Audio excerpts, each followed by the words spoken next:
After completing Part 3 of this training, you will be able to filter and navigate the Employee Absences link, view your time off balances, and understand how to submit a time off request. We've talked about clocking in and out as well as verifying your time card, so let's now move on to our absences. I'm going to pull iSoft Time up, and on the left-hand side under Employee Self-Service, Time, I'm going to click the Employee Absences link. Now, absences are not added directly onto your time card, although they can be viewed there. The Employee Absences link allows your manager or supervisor to add absences onto your time card. Now, absences can be added either through employee absences or through a time-off request. So let's take sick as an example.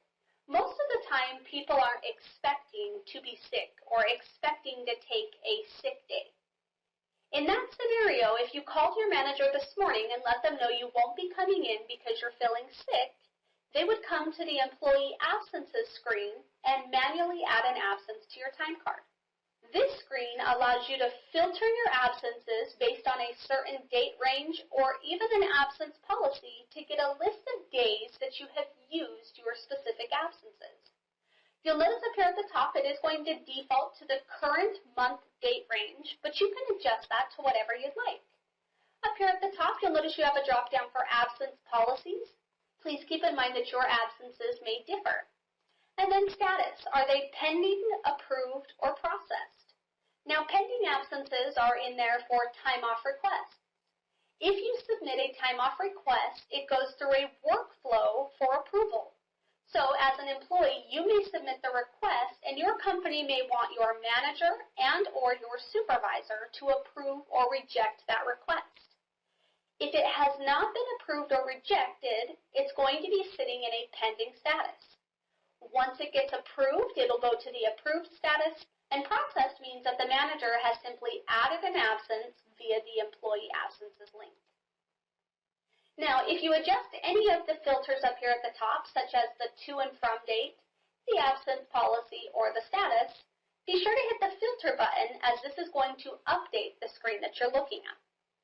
So this should give you a list of absences that fall within this date range.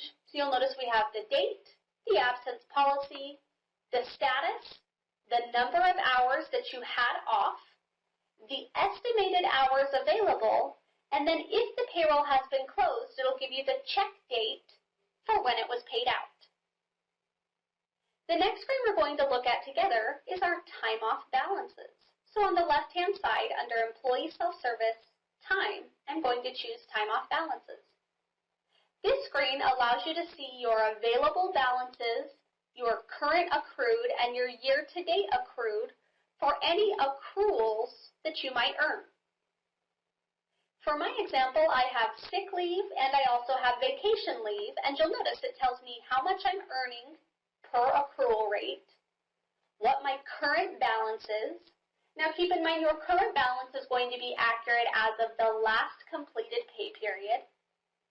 Carryover balance, so if I carry time over from one year to the next, how much time did I carry over? How much time have I currently accrued, year-to-date accrued? And then on the right-hand side, we've got taken amounts. So current taken, year-to-date taken, and pending taken. I do want to point out the difference that current taken means everything that's been processed up to the last pay period. Pending taken is going to take into account any future absences. So let's say that you asked off the day before Thanksgiving. That would be considered pending. You've asked for it off and it's possibly been approved, but that date has not came yet, so we consider it pending. So time off balances just allow you to see your available balances for the accruals that you qualify for. The last link that we're going to look at together is our time off requests. Now this link is where you can submit an electronic time off request for a day off. Now let's first look at the layout of the screen, and you'll notice it's in a calendar view. So this calendar view is showing you for the current month any time that you have requested or any absences that you have in the system and their status. So you'll notice on the 15th I have a sick absence that's showing in green. Now the reason it's showing in green is because the status is set as approved. So green means approved, blue means pending. Remember, pending means you've submitted the request, but it has not been approved or rejected at this point. Now on top of seeing the type of absence and whether it's been approved or rejected, you'll notice it tells you the amount of hours and then your remaining balance. So at this point, you can see if I take this vacation absence, my remaining balance will be what?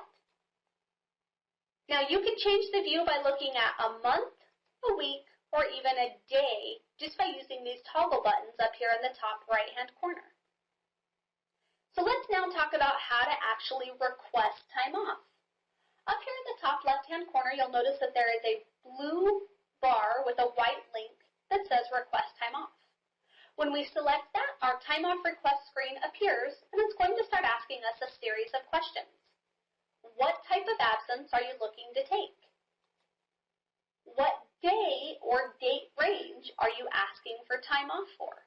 So I'm going to choose a date, let's just say October 3rd. Now, if you wanted to choose a date range, you can select multiple days. What I want you to notice is as I select the date range, my days of the week automatically select themselves. Just beneath that, it's asking you how many hours per day are you wanting.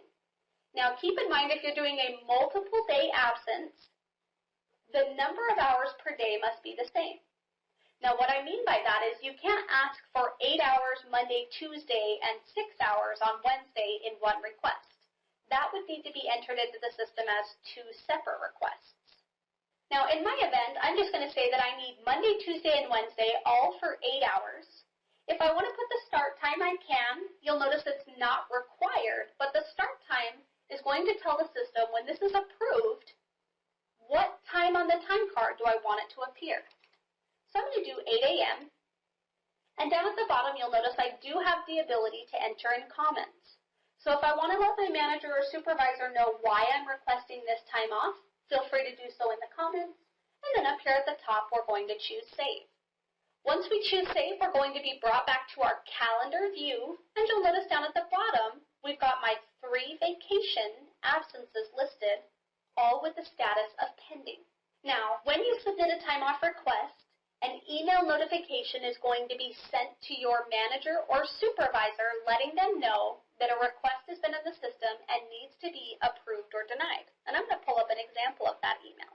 So you'll notice I've got an email here in my inbox that says, Mary has submitted a time off request. Please log in and approve or reject. Now keep in mind your email templates may look slightly different. Each time you submit the request, an email notification will go out. Now, once your manager or supervisor has approved or rejected the request, you will also get an email notification letting you know whether that has been approved or it's been rejected. You have now completed the iSolve Time employee training.